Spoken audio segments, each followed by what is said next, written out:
Comme vous êtes maintenant en campagne électorale, j'ai décidé de consacrer mes prochains billets aux grandes questions fondamentales pour l'avenir du Québec qui ne seront malheureusement pas discutées lors de cette élection.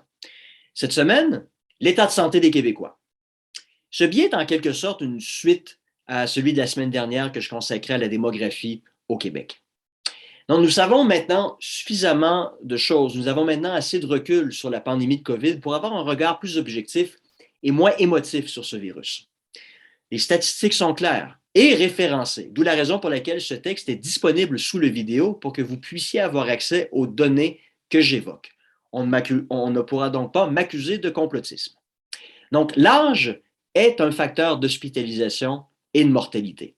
Et selon les données de l'Institut québécois de la santé publique, plus de 80% des personnes hospitalisées étaient, en date de décembre dernier, âgées d'au moins 50 ans et 97% des individus décédés de cette maladie avaient 60 ans et plus. Ces chiffres sont d'ailleurs relativement les mêmes ailleurs dans le monde. En outre, les données ont aussi montré que les comorbidités ont aussi eu un impact sur l'hospitalisation et le décès des gens affectés par ce virus. Ce facteur a déjà été documenté, encore une fois, par l'Institut québécois de santé publique, qui a affirmé que, et je cite, chez les cas décédés dans les premiers mois de la pandémie, il y avait une condition médicale préexistante dans 97% des cas, et parmi les cas hospitalisés, 87% avaient une condition médicale préexistante. Fin de la citation. Donc voilà où le bas blesse. La population québécoise est non seulement vieillissante, mais elle est également frappée massivement par les grandes pathologies du monde industrialisé, à savoir l'embonpoint, l'obésité et le diabète. Pour être plus précis, 63% de la population canadienne souffre d'un excès de poids. Donc en 2018, 26,8% de la population canadienne souffrait d'obésité et 36,3% d'embonpoint, selon Statistique Canada. Et plus de 15% des Québécois âgés de 65 ans et plus sont affectés par le diabète. Bref, des maladies chroniques liées en grande partie à la sédentarité des gens. En prenant en compte ce facteur avec celui du caractère vieillissant de la population québécoise, cette situation n'a contribué qu'à faire du Québec une tempête parfaite lors de cette pandémie. Donc, ces facteurs ont contribué au débordement des hôpitaux et des urgences, puisque le nombre de personnes susceptibles de développer des complications était élevé.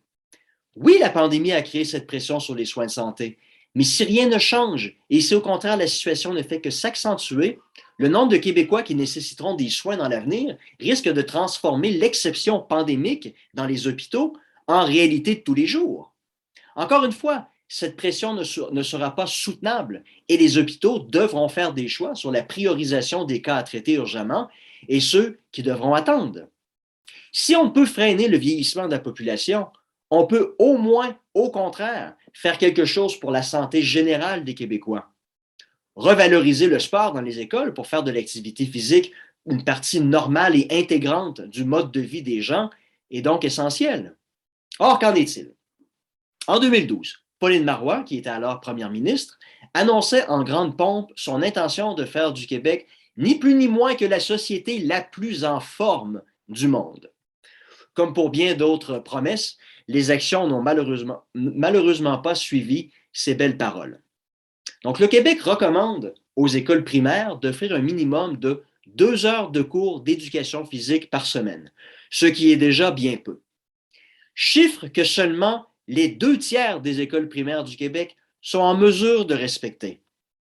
Donc, la santé publique ne doit pas seulement être un débat sur le nombre de CHSLD ou sur les autres structures du système et sur le nombre de médecins de famille. Certes, ces questions sont essentielles, mais on doit aussi parler de choses beaucoup plus banales, comme encourager nos enfants à bouger et à être actifs. Mais vos politiciens n'en parleront vraisemblablement pas lors de cette campagne électorale. Bref, une belle occasion de rater.